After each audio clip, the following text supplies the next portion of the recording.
leadership, at least feminine leadership, is really about knowing who you are and trusting yourself. Now, how has understanding your own astrology affected your leadership abilities? I think it's made me a more feminine leader.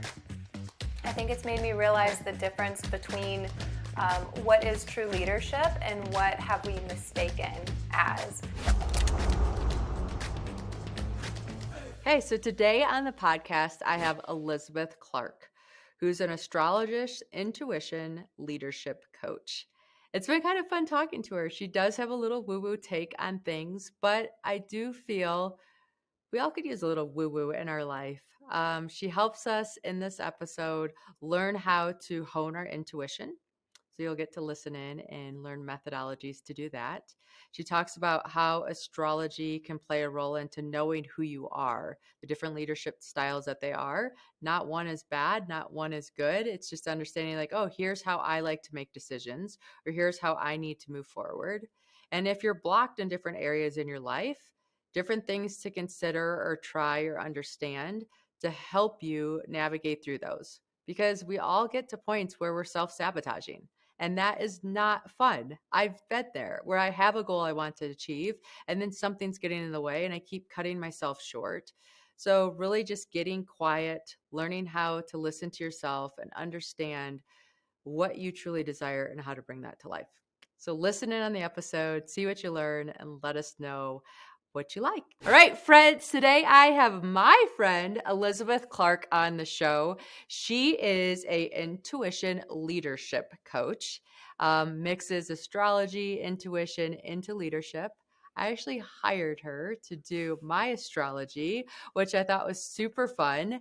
I know you probably don't want to get into my details, but it just gave me an idea of how she worked and what she did and all that kind of stuff. So we're going to learn all about her today.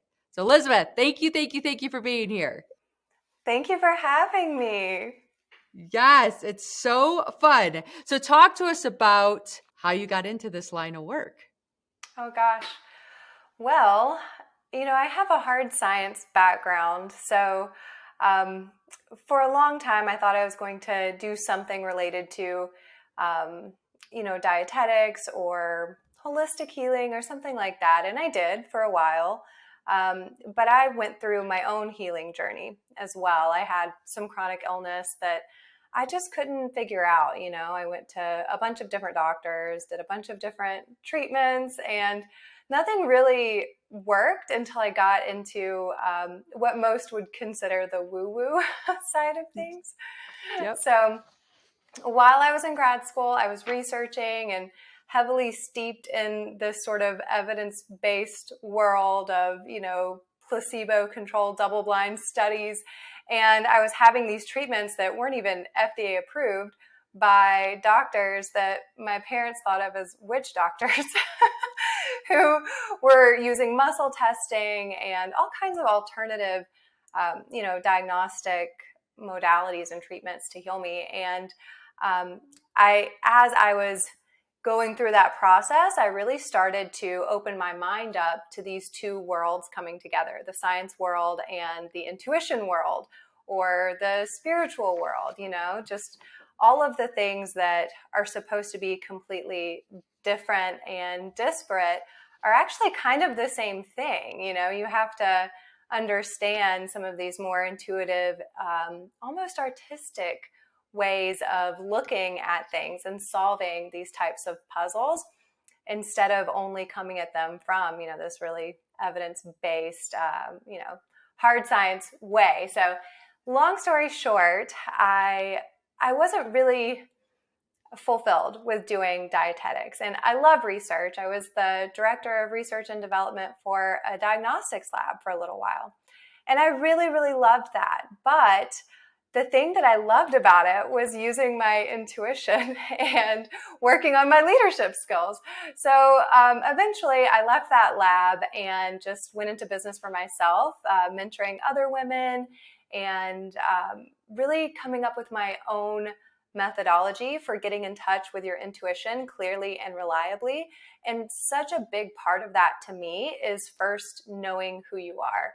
And that's where the astrology comes in and the leadership comes in, because to me, leadership, at least feminine leadership, is really about knowing who you are and trusting yourself.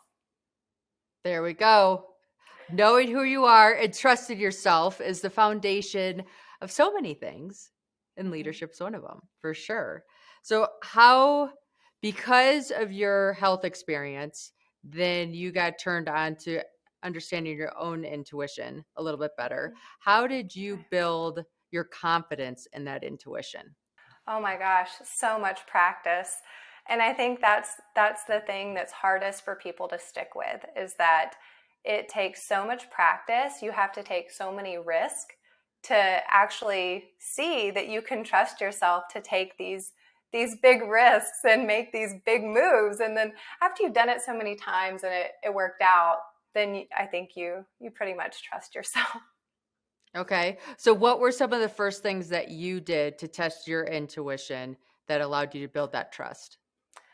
I started with the physical body, basically. So I would muscle test, what I needed to take that day in terms of a supplement, just kind of put it between my hands and see if I swayed forward or backwards.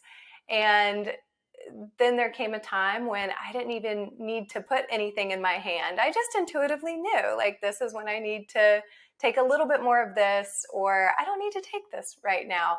And then it just kind of snowballed into all kinds of things. Like, let me see how far I can take this. So I would, put my hands together like I was going to muscle test, and I would say, has so-and-so emailed me back yet? Get a yes or no answer, and then go check my email. And okay, sure enough, that was right. Wow, there you go. So, like anything in life, you do little micro things to build your confidence in it. And then as you get that confidence built, you kind of expand and expand and expand into areas that might originally have been uncomfortable, but they become comfortable as we are consistent in our efforts and our methodology to pursue them, I would say. Yes. So, I love that. I think that's perfect. so how does astrology intersect with intuition and intersect with leadership? I think that when it comes to really knowing who you are, we have an idea of who we are, but we don't always know where people's perception of us ends and where our actual personality begins, And astrology is a pretty objective way of looking at that, because we're conditioned as kids as, oh, you're smart, oh, you're athletic, oh, you're creative. But then we grow up and we're like, okay, so I'm these things. I'm creative, I'm smart, I'm athletic. But then in reality, is that a personality? Is that who we are? There's more there, right? So when it comes to, trusting yourself, if you don't really know which parts of those, aspects of your personality are true to who you are, not just things that people have projected on you because that's how they see you, then it's just hard to trust yourself, essentially. And when it comes to leadership, so much of our leadership style has to do with our personality and who we are. There's different personalities on everyone's team and with everyone that you'll interact with throughout the day. And knowing where you fit into that is really the first step in being able to have an impact. Okay, so let's use an example for the audience to follow along. Some of us are going to be more dominant style leaders. Some of us are going to be more like, let's explain this from from Sure. your perspective so people can follow.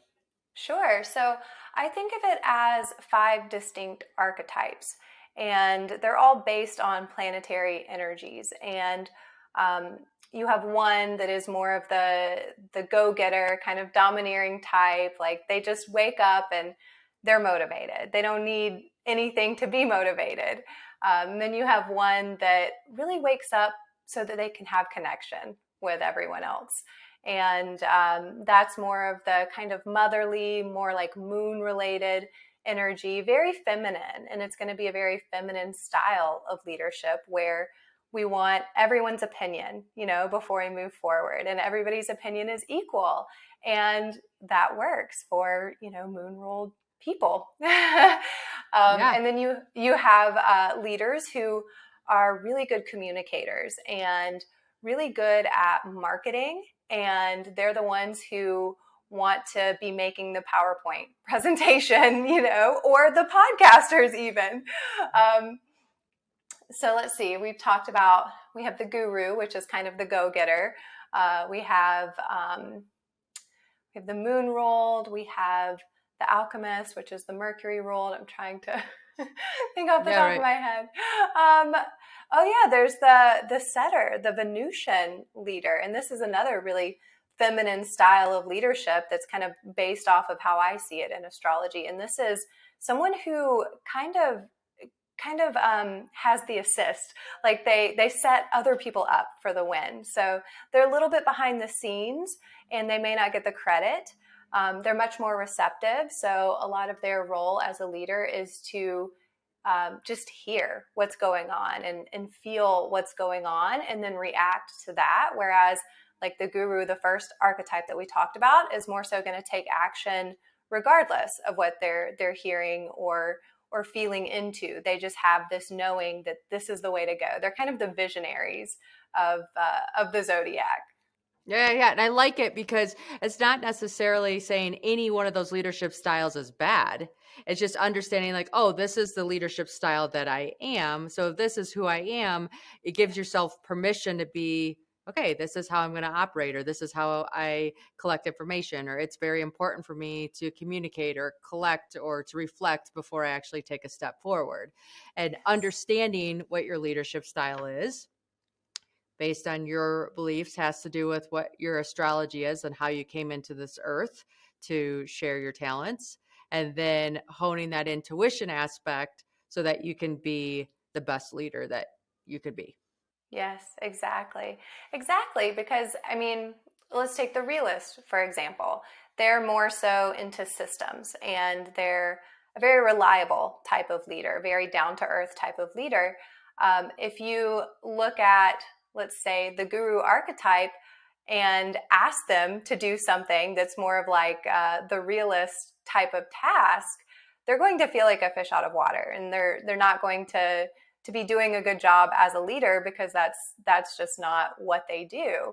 Whereas we absolutely need the realist in the in the leadership circle to be doing what they do best. Yeah. So does it help you knowing what you are, then knowing what you need to hire? Because is it where if I'm a guru, I'm more likely to surround myself with other gurus, or are gurus really, are you good at filling in the slots that maybe you don't have? I would say it's best to fill in the slots that you don't have. Right. And what I see, I think of this analogy of, too many cooks in the kitchen. So when it comes to true leaders, you can't ever have too many true leaders in one place. They're all just going to lead, right? That's okay. But you can have too many managers for sure. So if you're hiring out a team, you don't want a team full of gurus, for example, because they need somebody to lead and they're probably going to clash. Got it. Got it. Got it. Got it. So, how does this play into a lot of the other modalities out there, such as the Enneagram, the Gallup study, the human design, all these different pieces? Do they all overlap and intersect? I think that they do. I know human design does. Human design has a big part of it that is related to astrology. I know part of it's related to the I Ching, and I think there might be one other aspect that I'm missing, but I'm not an expert in human design, so I'm not 100% sure, but there is overlap. In terms of the Enneagram, I don't know. I've often wondered that if there was overlap, but I think that there's so many different types that you could be in each one. It would be hard to draw like a really strong correlation between any two things. Yeah. Yeah. Yeah. Yeah. Now, how has understanding your own astrology affected your leadership abilities? Oh gosh, I think it's made me a more feminine leader. I think it's made me Okay. realize the difference between what is true leadership and what have we mistaken as leadership. It's like there's this, a lot of times, like especially in the corporate world, there's this like hyper masculine idea of leadership. And if you don't really know your own leadership style, that's just the default, because that's what we think of when we think of a leader. So I think for me, knowing my own personal astrology now, my own leadership astrology, I can see that my leadership style is not nearly as masculine as I thought that it would need to be in order to be effective. I'm actually much more effective when I take a more feminine approach, where I'm, listening to people, and everybody's opinion counts, and we're moving all at once as one unit. And I really enjoyed getting to kind of test that out and see how it worked for me. Okay. And what would traditional masculine leadership look like? So to me, a traditional masculine type of leader is this idea that there's one person in charge, they're going to make all of the decisions, and everybody else just has to deal with it, whether, there was something else that they needed to hear, some other piece of information that they needed before, making a decision. It's just more about, I think they would say they're going off of gut instinct, but it's almost more of like a needing to prove something kind of like place that it's coming from. That, as you're describing it, it sounds very totalitarian and very like, this is how it is. Is there a healthy, positive version of the masculine energy leadership that can be described? Oh, for sure. Yes, absolutely. I think that in general, leadership is actually a feminine principle.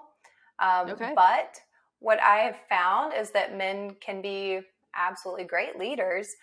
It just takes getting a little bit more in touch with the feminine side of leadership. I like it.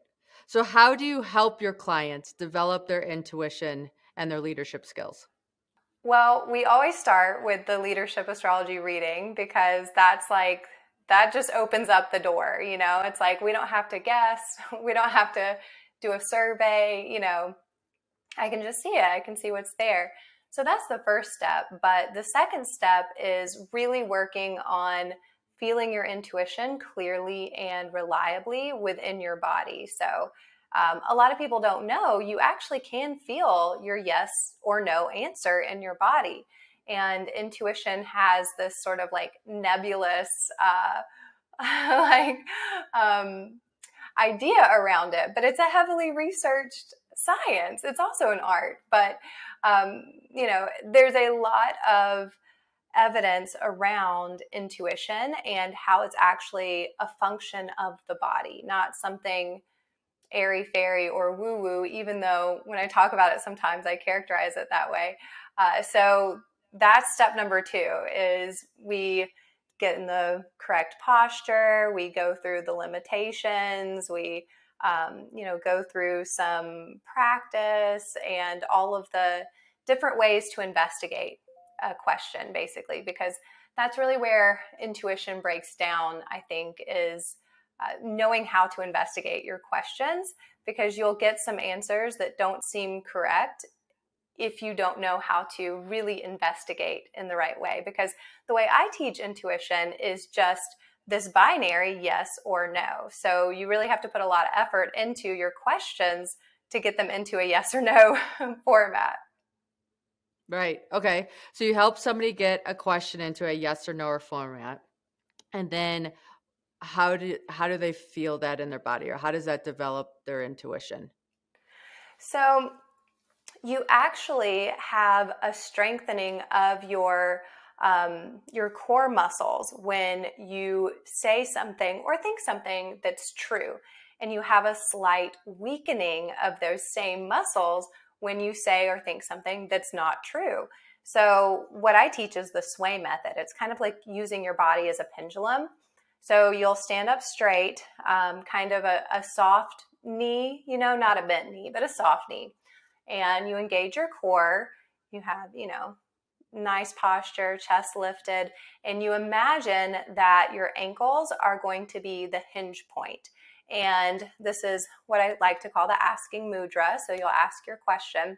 And if the answer is yes, you get about a 17% strengthening in your core muscles, and that sends you forward. And then you know that's a yes. Or if you say something that's false, you get that same amount of weakening and it sends you backwards, and you get a backward sway, which is your no. And sometimes these can be mixed up, and that really comes down to something called neurogenic switching. So we have to go down a bunch of little rabbit holes, here and there to make sure that your nervous system is in the right, condition, and the light and water in your body is structured, and we know that we're getting accurate answers. Okay. And if one of those things is not in alignment, how do you help? It depends on the cause, but essentially we have a whole bunch of different ways that we can approach it. We can do something called tapping and toning, which is not the same as EFT tapping, but it kind of looks similar. And you're tapping different energy meridians. So we'll try to correlate, the problem with a sequence. Then you can tap it and you hum with your mouth open. And this kind of calibrates the nervous system a little bit. So that can be kind of a temporary fix unless you do it for about 6 weeks, 3 to 4 times a day. Then it can be a little bit more permanent. But let's say you have some neurogenic switching, and we figured this out by doing some little mudras and, doing the sway with the mudras. So we know now that one of these mudras is showing that there's neurogenic switching. Sometimes we can figure out from what mudra it is, the cause. So let's say it's this kind of like one hand on your belly button, one hand on your lower back. So oftentimes that's hormonal switching. This will happen right before, your hormone cycle, or it can happen the first year postpartum after having a baby. It's a fairly common one to get, actually.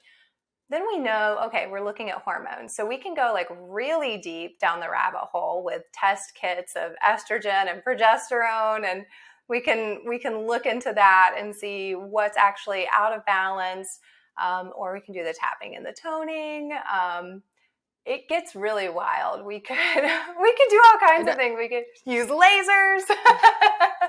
I know, it sounds crazy. Okay, so how did you even get the knowledge to where do you learn all this stuff to begin with? Oh man, yeah, that's a good question. So I learned how to muscle test from Dr. Dietrich Klinghardt, who is a researcher and physician. He has a practice in Washington State and one, I think maybe in Switzerland. I'm not sure, but he's actually from Germany, and he's been doing this for about 40 years. And he does not do the self-muscle testing. He does it on other people because that's the most accurate, and he does it in the context of medicine. So you have to be accurate. Whereas I'm doing it in the context of intuition, so we have a little bit of leeway here.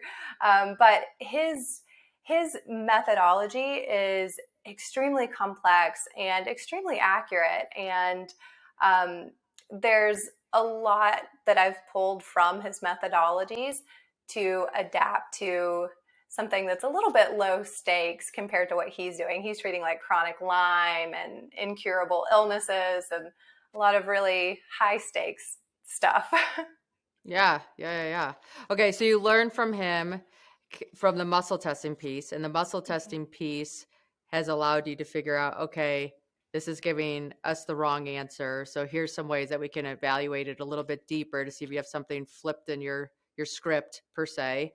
And then you help people get back to that. Okay, a yes is a yes, a no is a no. Now you can rely on your own intuition with what you want to do and then how you want to carry it forward. Yeah? Yes, exactly. There's a lot of simpler ways to make sure that your nervous system is in order and you're going to get accurate answers. And as long as you're not suffering from some sort of like serious illness, things like meditating and listening to binaural beats and cold plunging, all of the things that you would do to make sure that your body is in tip-top shape are also going to get your intuition muscles essentially into the same working order. And I'm assuming the more that you rely on them and get comfortable with them, the more accurate they become because they've been trained, right? So we have to train the gain at some level.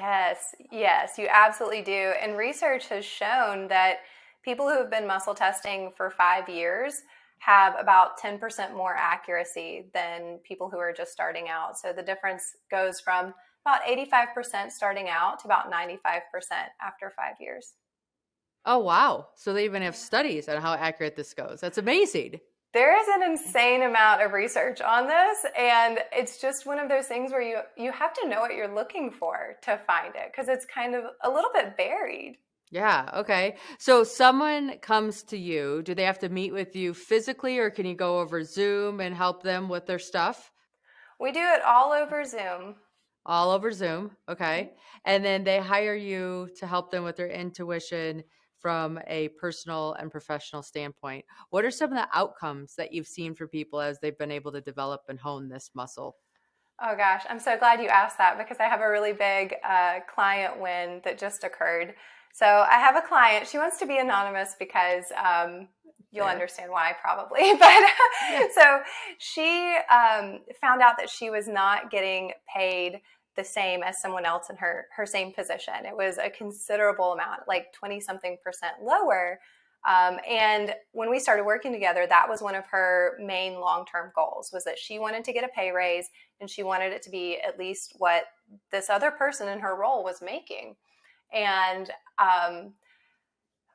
it seemed like it was going to be kind of hard to do because her company was having layoffs, and the climate just didn't seem like that conducive. But I looked at the astrology, and we did some, I call it truth testing, muscle testing. And what I figured out was sometime in April, probably like middle to end of April, we're going to have a pretty good chance of getting you this raise. But you're going to have to ask. And we probably want to have some leverage when we go in there. And, she had a lot of leverage in terms of what she had contributed. She's a really high achiever. However, she randomly started getting all of these like interviews and speaking engagements. So we're just kind of like snowballing, all of this leverage of, just these great things that she's doing and job offers and that type of thing. So she ended up getting offered the exact amount she wanted from a different company. And she said, I think I'm going to take this to my boss and try to get this raise. So lo and behold, it was like, I don't know, somewhere between the middle and the end of April, she took this offer to her boss. And even though they were, cutting bonuses, not giving people the full amount that they've, always gotten, they gave her the raise. Wow. So this was a huge amount too. I want to say it was either 22 or 25% annual salary raise. Wow. Wow. So do you feel that her knowing that, hey, she needed to get this increase, then she was looking for things in her environment that would support that, and then she was working with you to get the courage to be able to actually ask for it? And how did the timing play into that? That's interesting to me. I think that she really wanted to stay with her company. So the dilemma that she was faced with was, what if I ask for the raise and they tell me to get lost? Or I guess, we work these things up in our mind.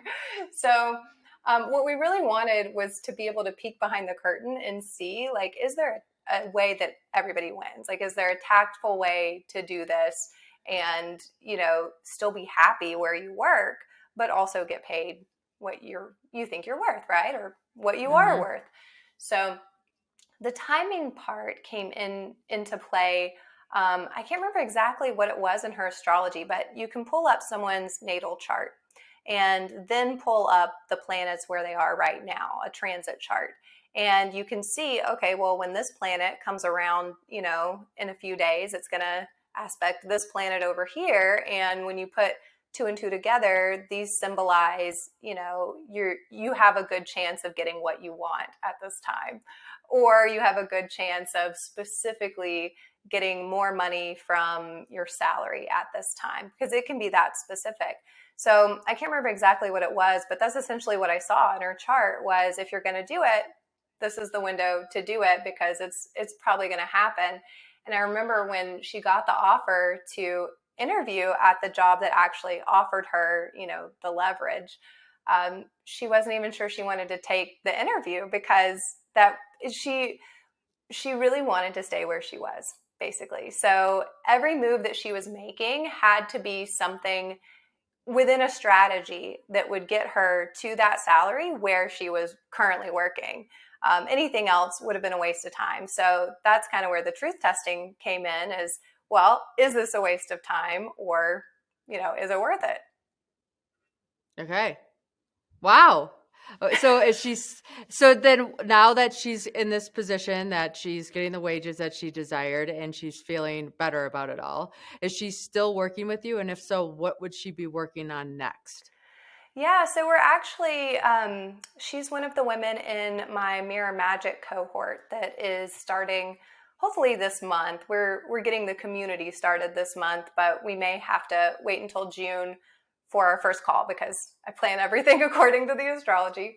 But in this container, we're going to be going deep into our subconscious minds and trying to figure out what's there that we have forgotten, or maybe never even realized, was there, that is blocking us, or causing us to basically do things that aren't in alignment with our highest self. So everything that we do, all of our behavior, is controlled by our subconscious beliefs. And sometimes what we consciously believe is different than what our subconscious believes. So if you said, I know I deserve to make $1 million this year, but then you access your subconscious through some eye movements and this 15x concave mirror. It's some interesting, like, weird stuff. You access your subconscious, and your subconscious disagrees that you do not deserve to make $1 million this year. Well, you can fix that. You can reprogram your subconscious, and then all of your behaviors that were subtly out of alignment and working against you to keep you small and to keep you from reaching your goal are gone, and they're replaced with behaviors that actually help you achieve your goals. And how do people find out if their subconscious is working against them? Like, what are telltale signs? Oh gosh, I would say everybody is going to be in this category. But if you make a promise to yourself and you don't keep it, then that's a pretty clear sign. Or let's say you really believe that you want love. However, you are only meeting men that are disappointing in some way. Then clearly you're doing some behavior, you're operating out of some sort of belief that's not in alignment with the belief that you actually do want a relationship. Okay. So you identify that you're somehow self-sabotaging, right? You set a goal and you're working against yourself to achieve said goal. What are the first steps to getting on the path to achievement then through your methodology? So we basically utilize the self-muscle testing as our yes or no answer, but we create a safe space, and we go in and essentially coax the subconscious out and try to find a symptom. We try to pinpoint it somewhere in the body, and we correlate that to an emotion. So what I like to do, and what we're going to do in Mirror Magic a fair amount, is actually work backwards from a goal. So you find the goal and you ask, can I achieve this goal? If you get a no, then that's where we're starting. We have to find out why. So then you can ask something like, is there something blocking me from achieving this goal? If the answer is yes, then we get out the mirror, we do some tracking eye movement, some left and right, some up and down. We're unlocking the recent history, and then this way we're unlocking the distant past. And then we scan the body for some sort of stress response with the mirror, because the mirror, because of the concave shape, is like a satellite.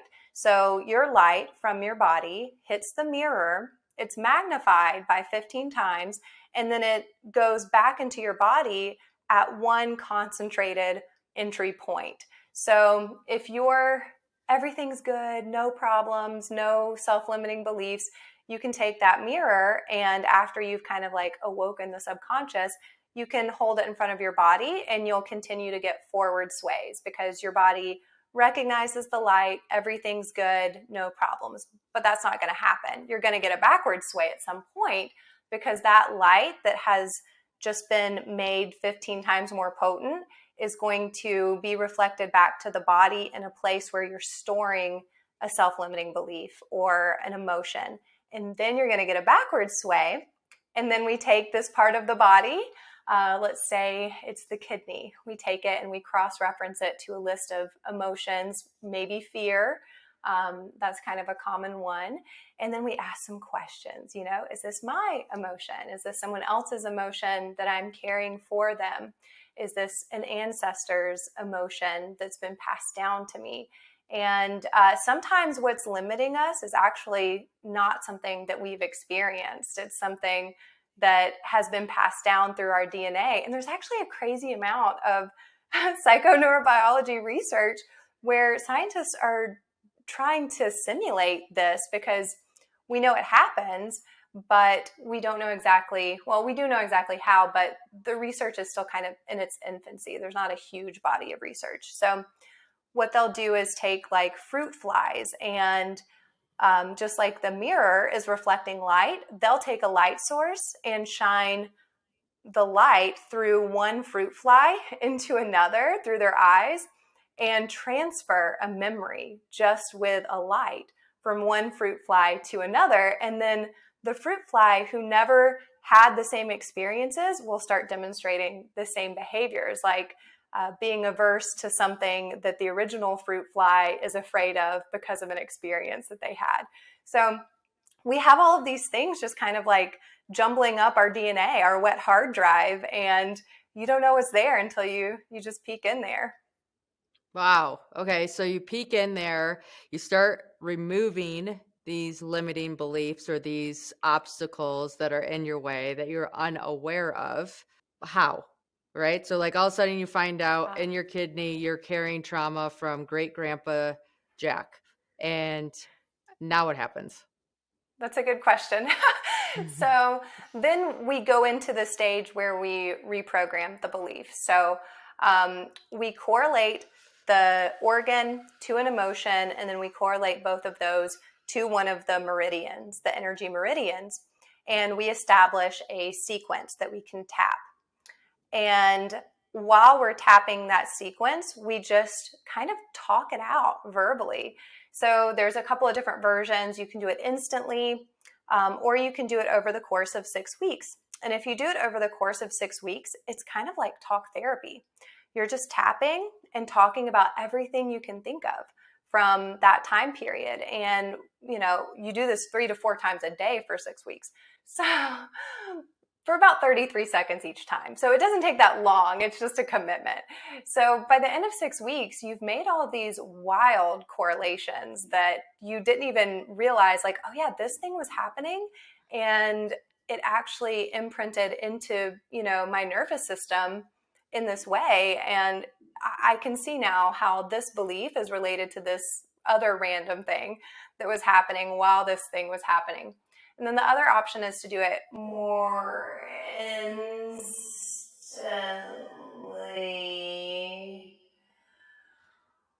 where this all the way to I'm releasing this fear and I am no longer afraid of this. And it's really the combination of the sound and the tapping that basically recalibrates your subconscious, and then you test it afterwards. is this organ still testing? Is this emotion still testing? Can I say the belief that I want to have and actually sway forward instead of backwards? Okay.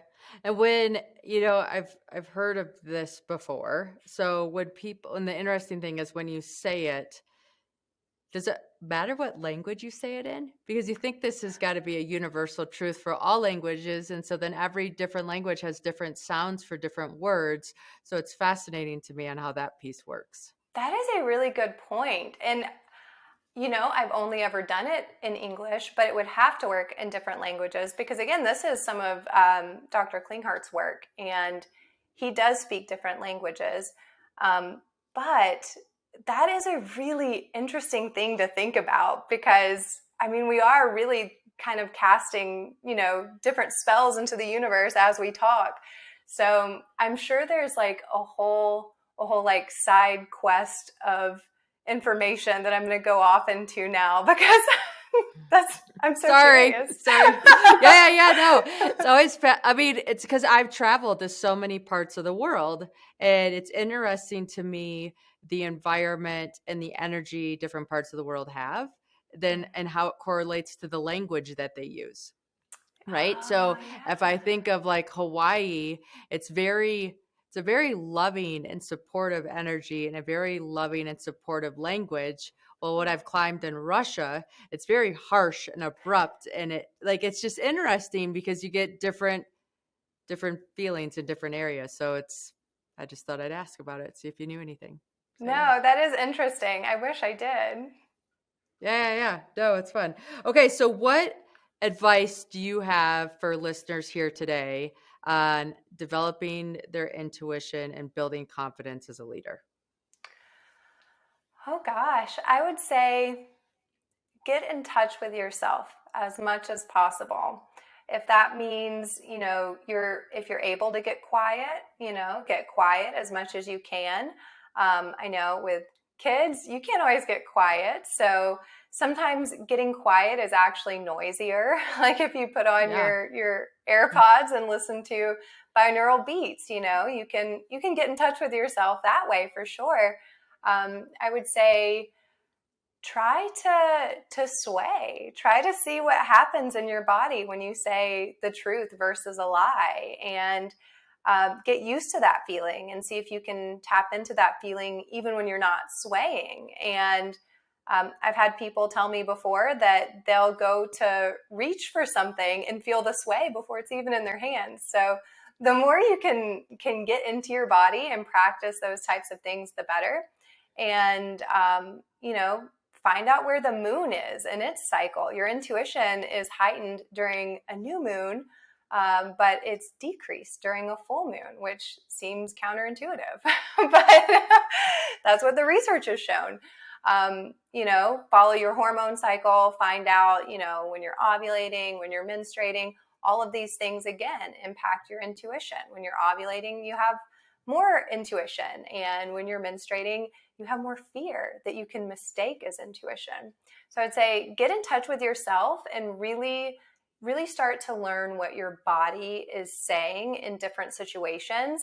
And that will make you more confident just by listening to your body and following what your body's saying. If you're getting a big stress response from something, then that's probably a sign to not send that email, not say that thing, just sit with it for a minute and get really clear on, where that's coming from, why you feel like you need to say that. And is there something you can say that actually feels good in your body?